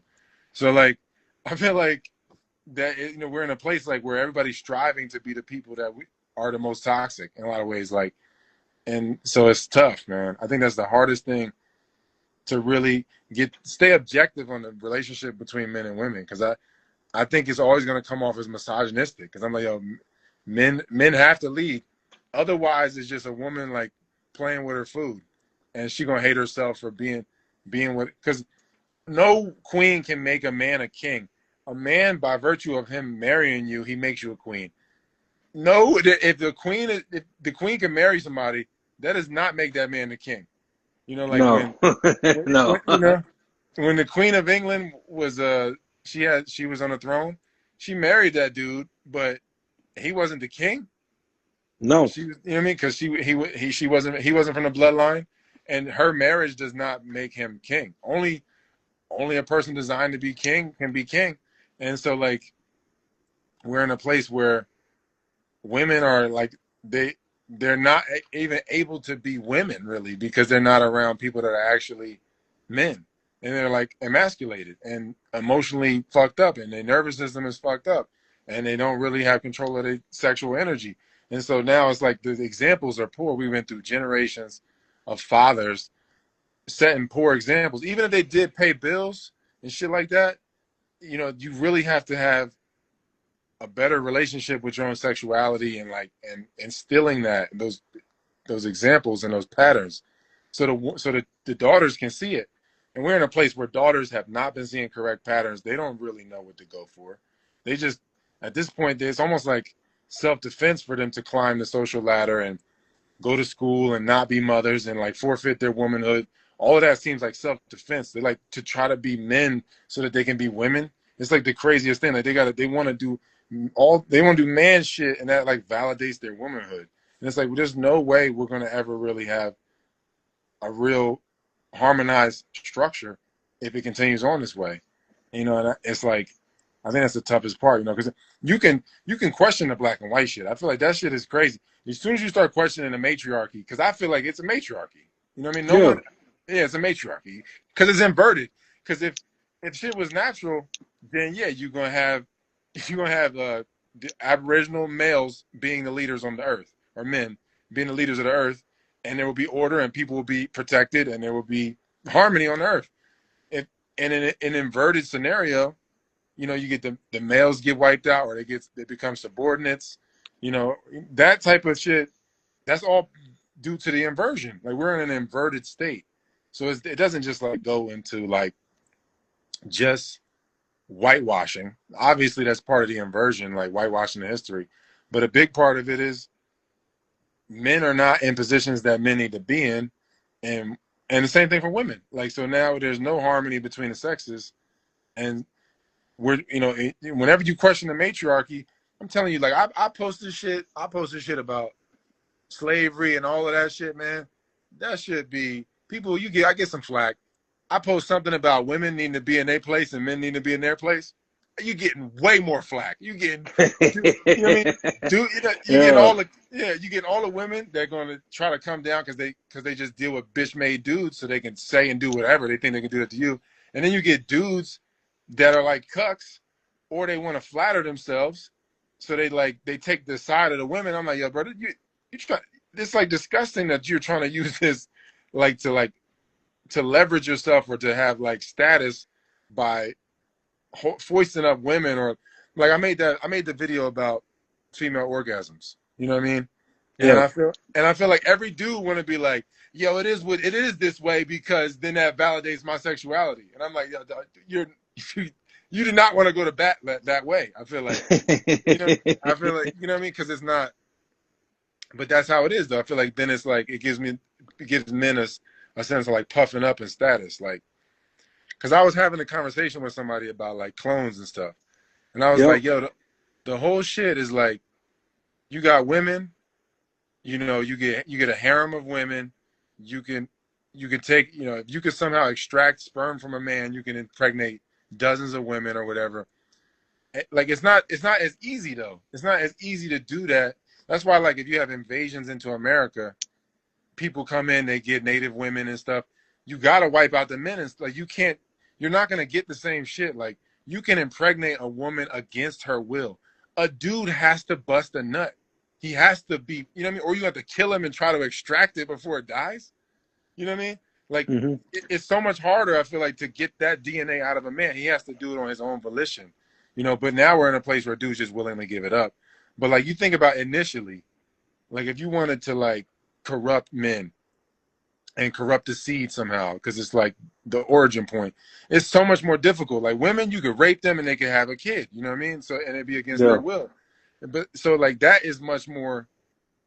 I don't want to say like it's not good or anything, but it's easier to get off than to like get a man to willingly give his shit up. And that's lets you know like the importance of the man's position, like as being the creative, facilitator, just the facilitator of creation, and women are the receptors. And so like I feel like when you try to express that to people, they're gonna be like, it's misogynistic. I'm like, bro, when did you ever? If chicks, if their orgasm is what made them pregnant, it would be way less fucking going on. You know what I mean? Yeah. Like, you know what I mean? Because if that's what it was, if you knew like, yo, I'm gonna make this chick come, she's gonna be pregnant if I come or not. You know what I mean? Dudes would be like, look, I need to get to know you. I can't just be fucking. You know what I mean? Like, it'll be. Man. So, but it's because the impetus of creation is with men. You know what I mean? It starts with us, and like everybody ever that we know, somebody busted a nut, and that's how you hear. So like, you know, it is what it is. But that I feel like that when you go into like the objective reality of that, like the same way you were like, yo, my skin color is not this, is not black. It's the same thing when you're like, yo, creation comes from the masculine principle first and is bestowed. You know what I mean? And that's why you are what your father is or whatever. And that's why your relationship with your father is a reflection of your relationship with God and shit. And so like, not to say that women aren't a part of that because they have fathers and masculine principles within them. I'm just saying that like on an objective level, creation is starting with the masculine principle and then going from there. And you start to just talk about water being wet like that, and people be like, "Yo, you the devil." It's way worse. You get it way worse, man. So I think as much as like, as much as the skin color thing and who's the Aboriginals, that's that's paramount. That's definitely up there. We also need to question the matriarchy that we got going on. You know what I mean? Because I don't know if you're familiar with Patrice O'Neill. Yeah, yeah, of Yeah, course. yeah. Yeah. I think everybody if we go to a point where we can re-educate, Yeah. everybody got to watch Patrice O'Neill his 12 podcast. Yeah.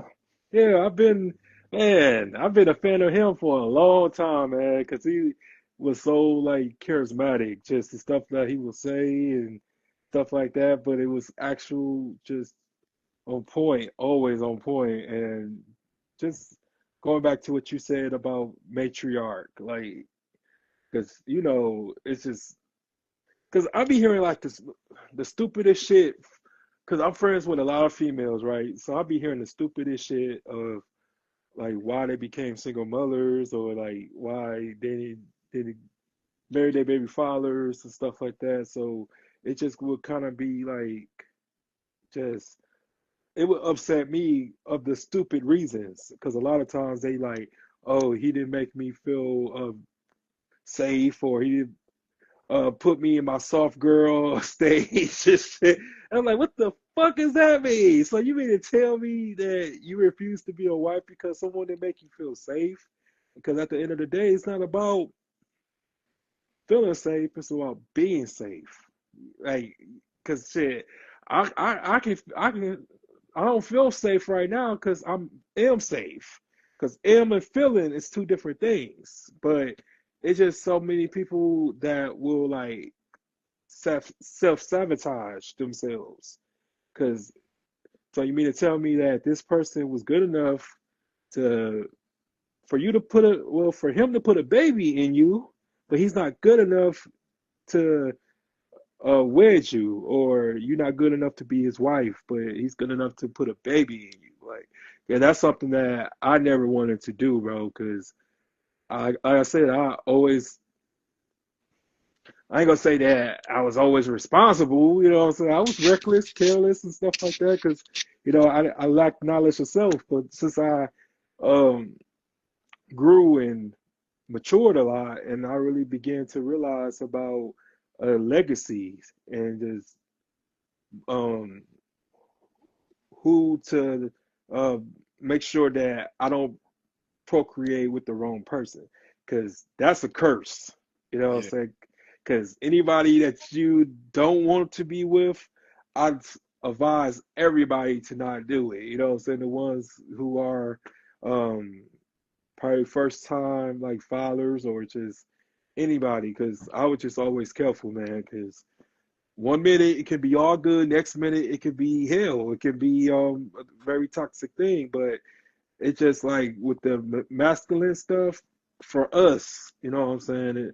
It's a life journey that never stops. Masculinity for men. It's just always becoming a better man and leveling up and this and that. That's an everyday thing. But that masculine, when it comes to the females, I believe it's just toxic. You know what I'm saying? It's not what they were designed to be, but it's just the fact that a lot of them are being left alone by choice. A lot of them just want the baby. They don't want the relationship because that's work, or that's marriage, or family, because they don't know how to really raise a family, but they know how Yeah. to take care of themselves.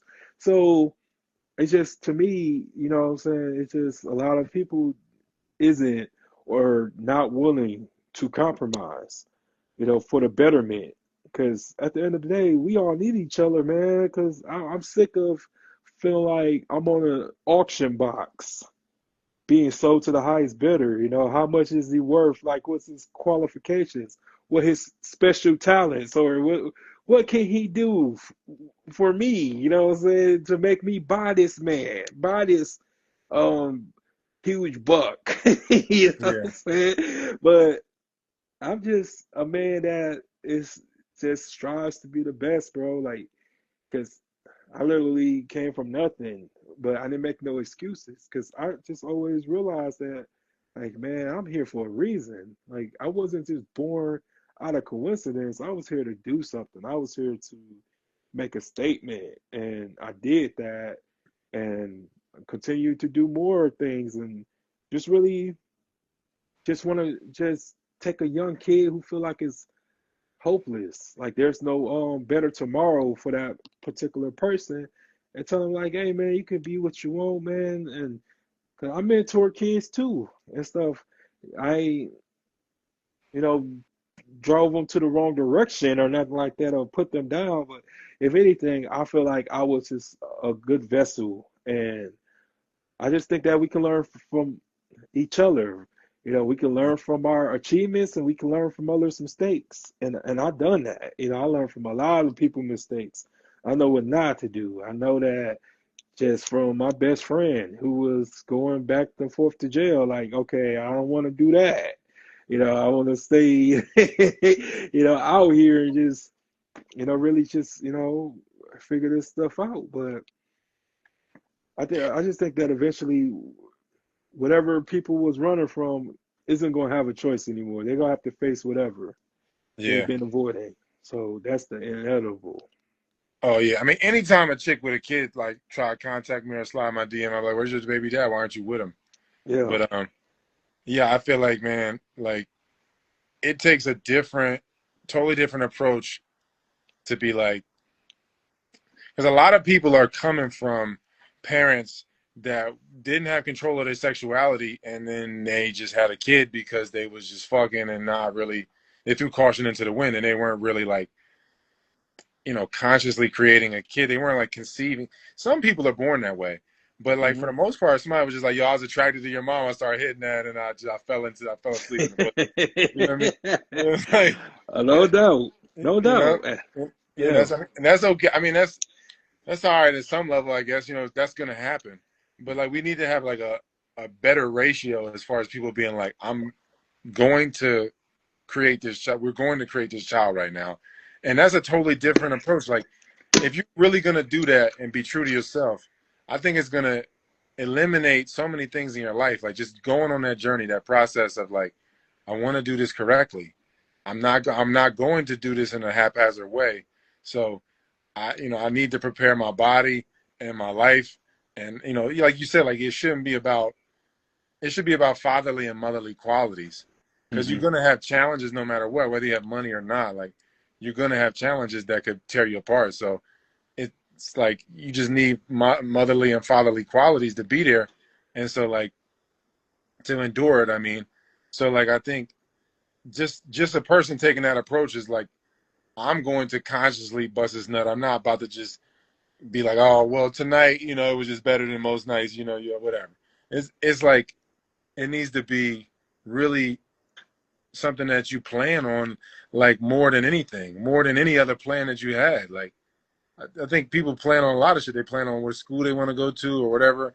They plan on when they want to buy a house or when they want to get married and that stuff. They plan their weddings. But like as far as like having a child, that needs to have way more care, because it's like the ultimate level of creation.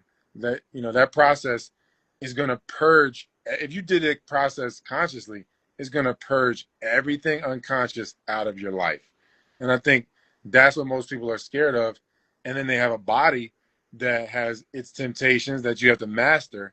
So then they're going through these processes where their body is up and down with its temperament and they're not controlling it. The nerves are shot. And so then now they succumb to desires. And then, you have a kid randomly, or, not in a way that's like in a wholesome fashion.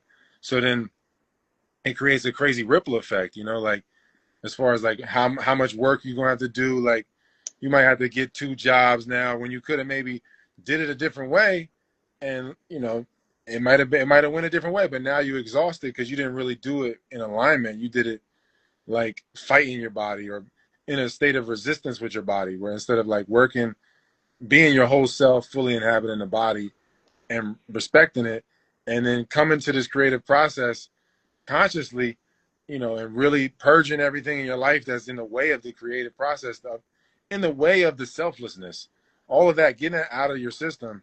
I feel like that is the most transformative thing a human can do, or a person can do, because like I don't think, I think, a lot of people talk about like the things you can create, sex magic and all. I think that's fine.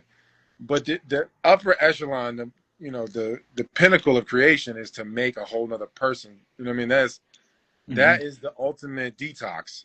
I feel like there's nothing that's gonna, if you're gonna be honest about it. If you're not honest and you're just like, yeah, I just got this bitch pregnant, or I'm gonna get this bitch pregnant, we're gonna just keep drinking and smoking and eating shit we shouldn't eat, then yeah, I think, you're gonna get what comes with that, and there's gonna be a lot of neglect that unfolds in a child's life, and you're gonna get chaos and trauma. And so, but if people were to take that seriously and really be like, look, I'm being way more conservative with my seed, and sexually, I'm not just cavalier like that, then I think that, I mean, that's the basis. That's what really would transform everything. And I think, that would check everything. If men were in control of their seed, then I think then women would not be able to be able to get away with the things they get away with. They wouldn't even want to. The thing, I feel like that we as men have made, when we've like, um, what do you call it? Like we've uh, made it to where women are like incentivized to be haughty. Like Yeah. that is, we've created that environment, and they think that is what they want to do. It's just because they're not ever really being checked by a man, so they never really get to be themselves. So they go off of conditioning and influence and all of that. So I think if men were to really control their seed, if the flow of seed was controlled, man, it'd be changed in a year. It'd be changed in no time, man. Like, Oh yeah, yeah, lot of humbleness will be happening. A lot of yeah, humbleness, cause yeah, cause they just, cause I can say just from my experiences, man, like it be really crazy, like when you're pretty much was the nice guy, right? because I was just, because I pretty much grew up just with my mom and my sister and stuff like that, and they would just kind of be telling me like, hey, you need to be a gentleman. Girls like gentlemen and Prince Charmings and this and that.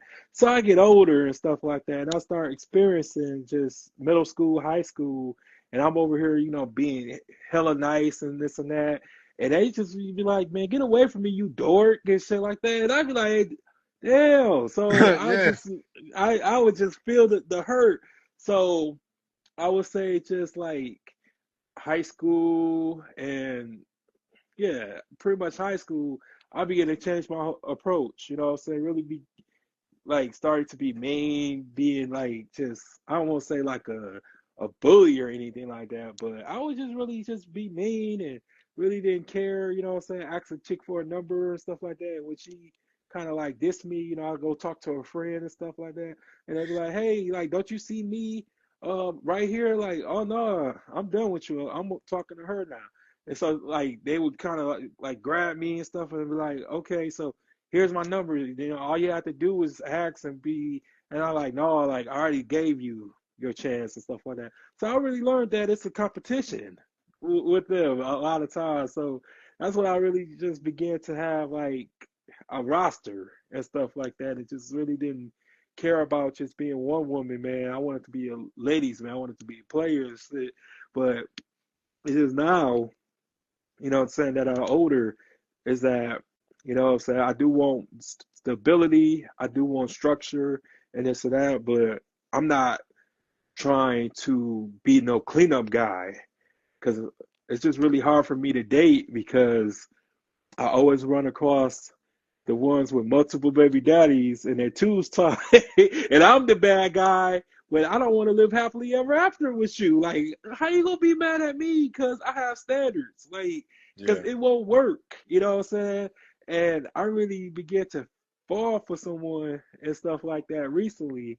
And just the fact that she couldn't have any kids anymore, it broke my heart because I was just like, dang, like you are like a wife. Like, shit, I yeah, left her in my crib, and that's the thing, like the funniest thing, right? Because women always ask, like, so how do you know when you like somebody? Like, can you tell us from a guy standpoint? I'm like, will we leave you in a crib by yourself? That's yeah, the ultimate. And they like, really? They're like, hell yeah. Like, because anything can happen. You can burn our stuff down, go through our mail, especially if you go through my mail and all that, man.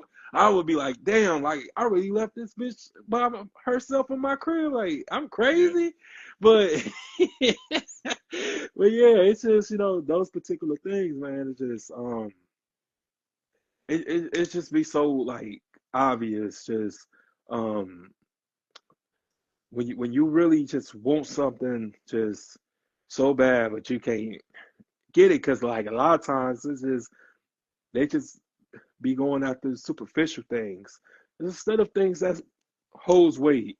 Like just a simple, oh honey, I paid the electric bill, so we won't have any lights.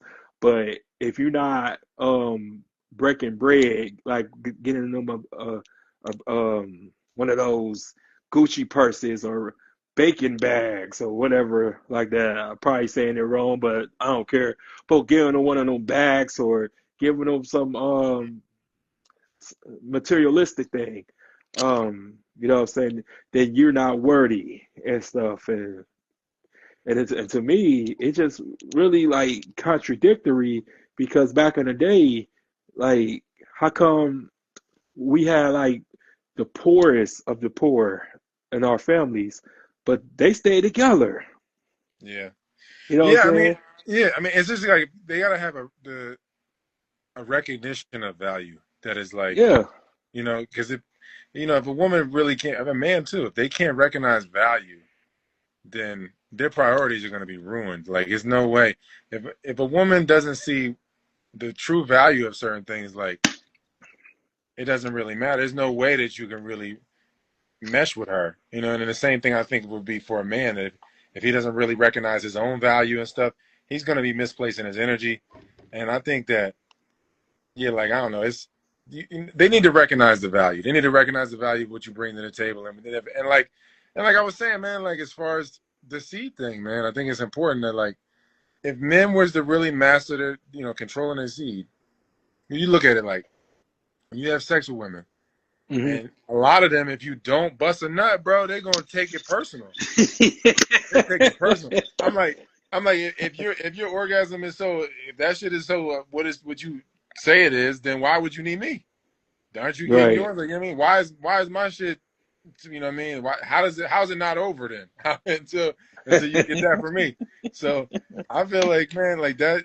If they can recognize the value of like, man, all right, this is a man that has actually got his priorities together, and he sees things, truly like to recognize value is like actual sobriety. And, because if you Yeah. see somebody that has the potential and they're really truly virtuous, like they have, you're gonna really have real fulfillment if you work together. But if you see somebody that has things you like or something like that, and then that's what you go with, like that, all that shit decays, man. If somebody has virtue and actual potential and energy, and they're honest, then that shit is forever. That shit is for their whole life. You might have like a flash in the pan, little 6 month to 6 year, maybe 10 year relationship with someone that has things, but you're not gonna, you're gonna be 60-year-old woman and be disgruntled because you didn't recognize the value of certain things. And I think the same Hmm. thing for men. Yeah. Yeah. No doubt. And it's like to me, if anything, like what I can offer is just sense of like pride and just knowing that like I can always get better. Like whatever I'm lacking, you know what I'm saying? If a woman like of my dreams and stuff like that, because I still and hopefully want to, get married and you know what I'm saying, have my family and stuff like that.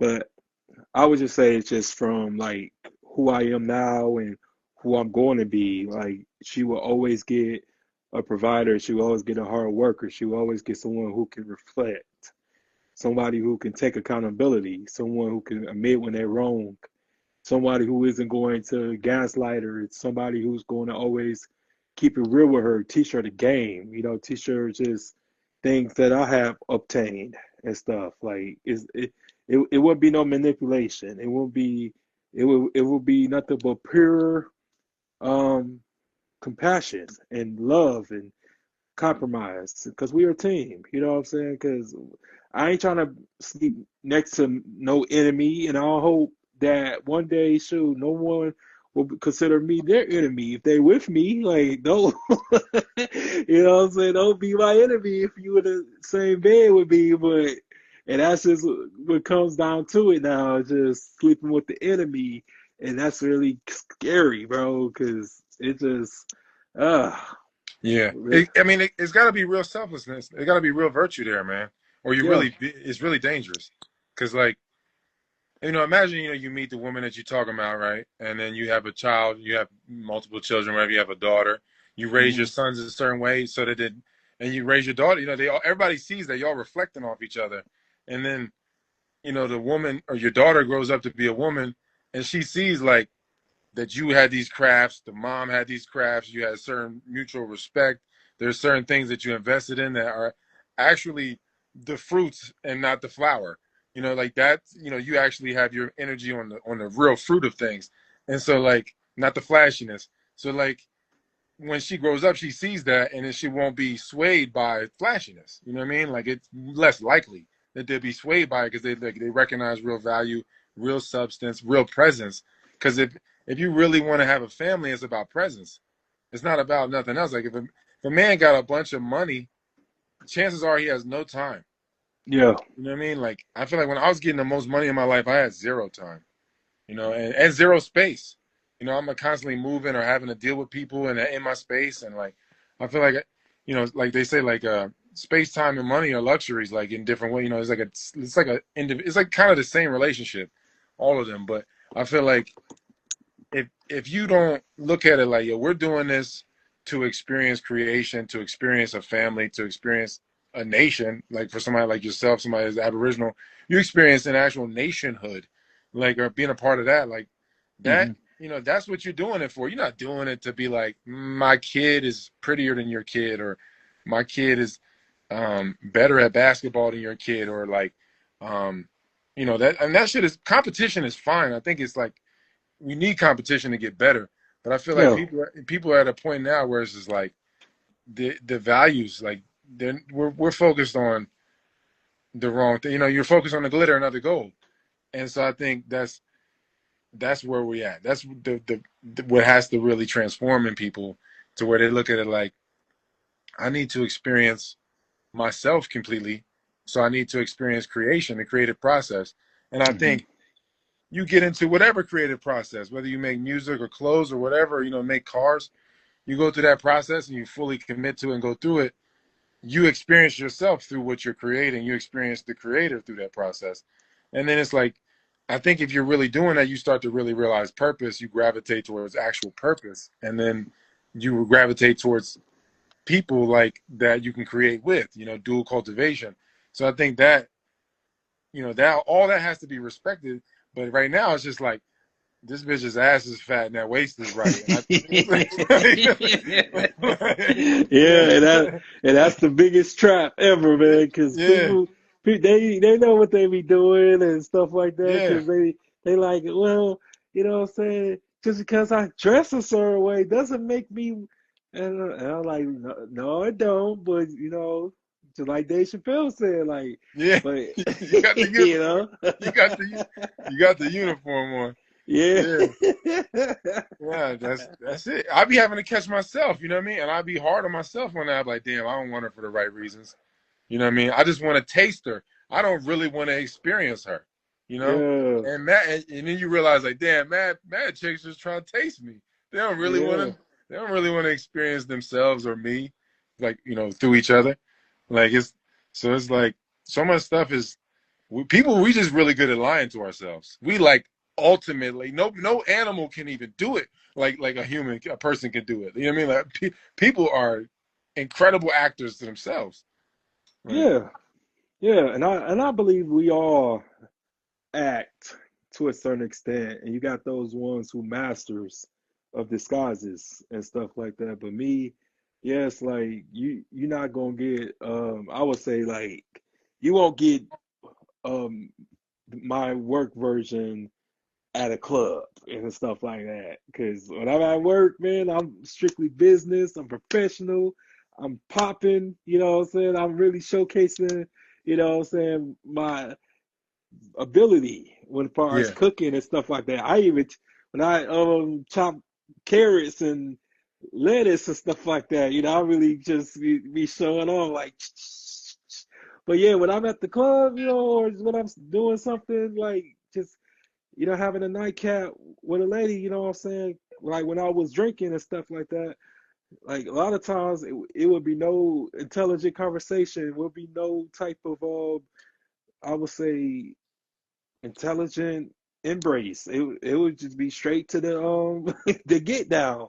yeah, But I just know now, like it's just important to know who you dealing with, man, before you get in those situations, because soul ties are real. Like, yeah, yeah, because you don't know who a person um creeping with, and if they promiscuous like that, man, having like probably like 4 dudes a week or something like that, you get in all those energies, the yeah, coon herds. So you messed up for like a good 2 days because you like, damn, why I feel so sick? I don't feel right. I'm irritable.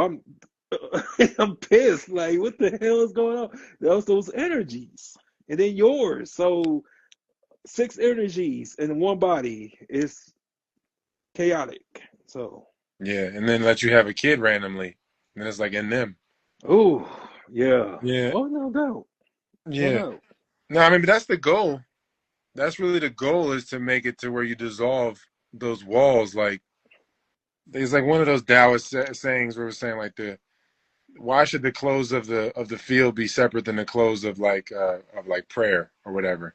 And it's like this should you want to make your life like holistic to where you can be your whole self all the time. Like instead of like being compartmentalized. But I think the system is like geared to compartmentalize us. Like if I if I meet a certain person, I can't be my whole self because it's almost like a conflict of interest in a way. Like, well, I'm out here, right? And I could definitely pass for just a typical so-called white person.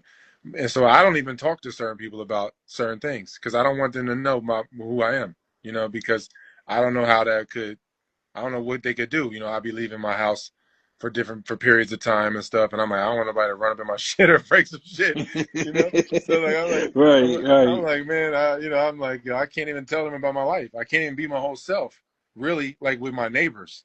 I can't be my whole self, and that's really, I feel like toxic, like, and I think if we could actually build communities to where we could be our whole self, as best as we can, 100, 24/7, then I think that like it would alleviate so much of the toxicity. Like our desires would like subside a lot more because you don't have to be 10 motherfuckers. You can be your whole self. Like you got like the work person, then you got the person you are with your chick, and the person you are with your friends, or the person you are with your work friends, or it's like you get so compartmentalized that like you're like developing personalities for all these different things, and I feel like it creates like a split, like the movie Split. Like you got this personality disorder where they conflict, and then if those worlds overlap, then it kind of creates like a chaotic, flux period where you kind of don't even know how to behave, and it might, you might sever ties or create, chaos within a soul tie, stuff like that because how big you have some overlap, however it is, like you talk to somebody. I think I've seen it in relationships a lot where you can tell that the chick, she goes and she talks about you to her friends a certain way, and Hmm. she still want to fuck you though. So when you get around each other, it'd be on that type of time. But then when you can tell when her friends is around, you can tell like she talking shit about you. You're like, damn, you really like are two people. Like it's kind of like Yeah. so. I think it's kind of and it kind of splits them, and so then sometimes they'll get into a habit so that they can be the other person. They'll drink so that they can unlock that part of them that they don't approve of with in certain crowds or certain scenarios, and it's like people smoke weed so they can unlock certain things. And it's like no, we need to be our whole selves as much as possible so that it ain't like there's no fragmentation. The fragmentation, I feel like it creates a separation within the body and from the creator, because you're not like reflecting the true likeness of like wholesomeness and being completely yourself, and like collapsing and all the fragmentation like into, you're defragging where you can just be your whole self. Like, and that was one thing I did get from this one dude who's a Seventh-day Adventist. He was like, I'm the same guy all the time. He's like, I don't want to be two different people. And I was like, damn, it does make sense. Like, eventually you get to a point, you 50, 60 years old, you're not about to pretend no more. Like you're like, I'm not about to act like this is cool or I need to be your friend or whatever. Like you're gonna be who you need to be. Like you need to be honest.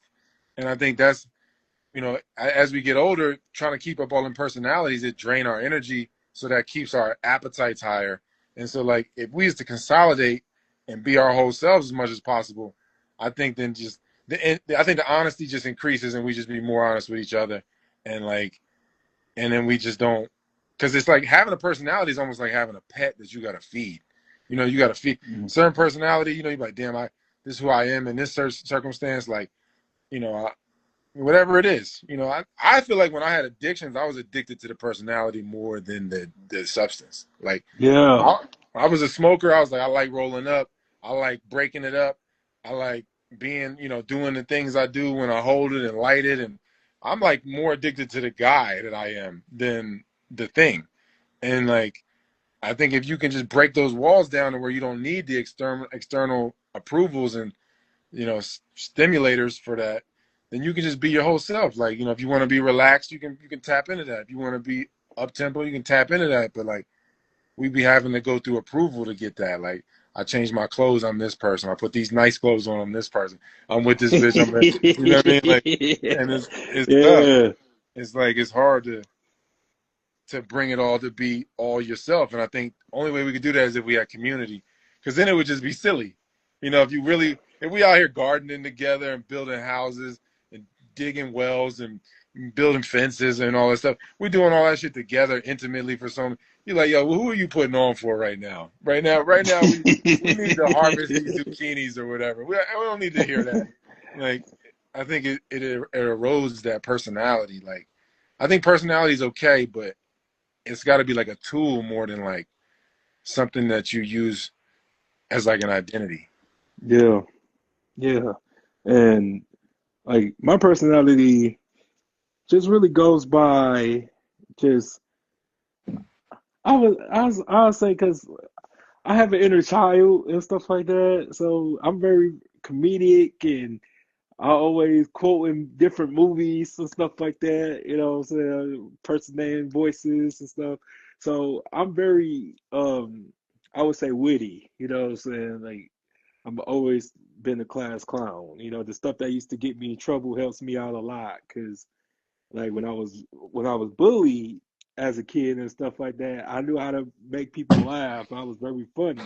But yeah, it's just certain people personality um I would say it lures people to under their own submission instead of actually making a person feel good like you loving the illusion. You're not loving the excitement, you're loving the illusion. It's Yeah. just an illusion. And but it's just my thing is just everyone doesn't deserve my vulnerability as well. Because you have to be a special person for me to even cry in front of you. Like, because man, I can't. Because really, I feel like if I just give anybody that, bro, they would use it against me. And I always gotta be 3 moves ahead. Yeah. But I can make a point without shedding tears, like, because just talking about my life, um, because I'm in a place of acceptance. So like the tone different. But in the beginning, man, I was sobbing, I was frantic, man, I was hysterical. But now I just, I'm at a place of acceptance. I'm in a place of strength. I'm in a place of just abundance that I could talk about the worst and the saddest moment of my life in a subtle tone because I healed from that.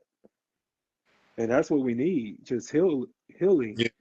Yeah. Because everybody can't, you know, talk about something that was traumatic or um, detrimental, um, like it would be emotion because of the fact that they're reliving it or they haven't healed from it. So it's kind of like it's still fresh from because they haven't begun the healing process. So it's gonna be tears. It's gonna be probably snot coming out their nose, and they probably yelling in different octave while they talk because they still it's still a wound there. But since I done the work and I done the um I would say the process, I could talk to you with my regular voice about it and not go back to the beginning of it. So it just shows that healing is king, man, and queen. Depending on who you are. But it's just I just think that people just need to just like you said, just really lock in into who they are and why they exist and their purpose. Because I just don't take anything less, bro. Because I have performed at the bare minimum for a minute, but then I was like, shoot, I've done so much just with what I've done, just with my show being 5 years, over 1,000 episodes, man.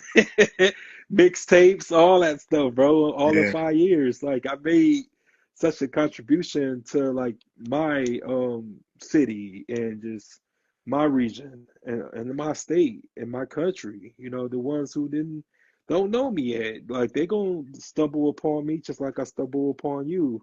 And it's gonna feel familiar. Like and then we gonna feel like it's a kinship going on. So that's what it's Yeah, all about.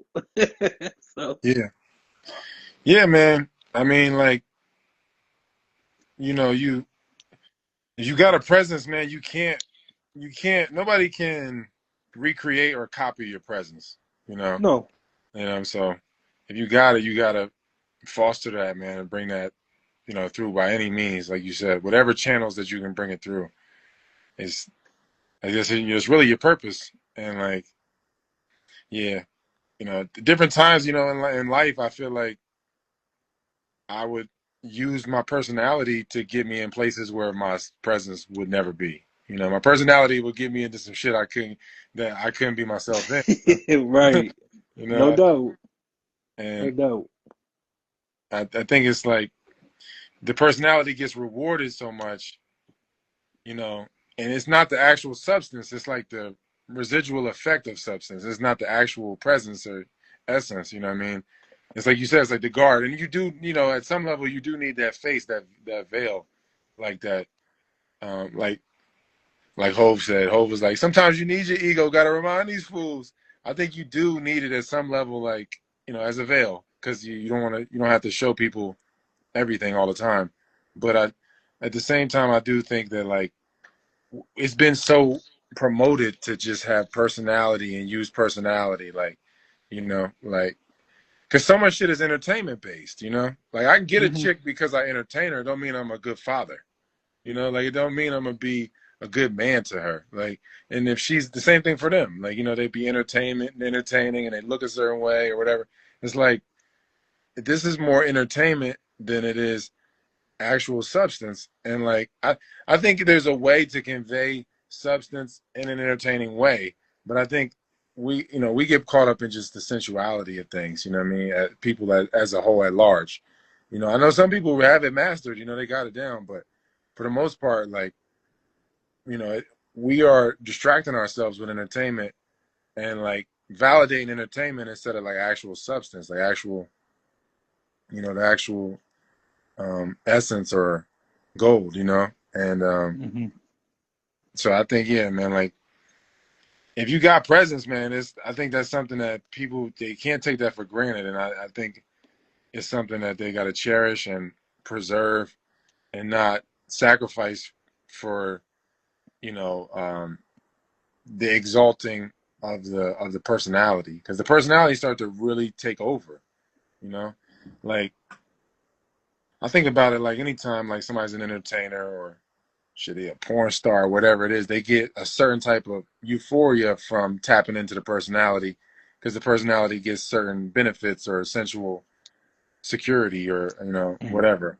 And so I think it becomes like a conflict of interest where you're like, damn, I want the security, I want the euphoria, but I want to be myself. And so it's like, which dog do you feed? And I think a lot of people feed the wrong dog, but it's it is what it is. I do think more people are taking a wholesome approach and being more gentle with themselves. I think, and I think it is like a less is more thing. I don't think we need to get everybody. I think you just need to get the right people, man. Get the correct people, like yourself and people like you, man. Yeah, no doubt, man. And and it's cool because like going back to rappers, like we have no idea who these people really are. We just know, for example, Ice Cube. Nobody walk up to Ice Cube and be like, "Hey, it's O'Shea Jackson Sr. Can I get your autograph?" And you know how No, crazy that sounds? Like, man. what? So yeah, it's just one of those things. Like, what I'm saying, I call myself Dollar Will and stuff like that, and I had that name since one of my homeboys. He named me that in Job Corps because he was an active game member, and he respected me because I wasn't the only one that was afraid of him. So I used to stand up to him, just tell him like, man, I don't care who you are, but you ain't gonna punk me in here. And he was like, what? I was like, yeah, like I ain't going for that. So after that, he respected me and he named me that, and because I was always hustling, like I was hustling like snacks and stuff like that. Because I didn't really have no money like that, and they paid us like $25 every 2 weeks.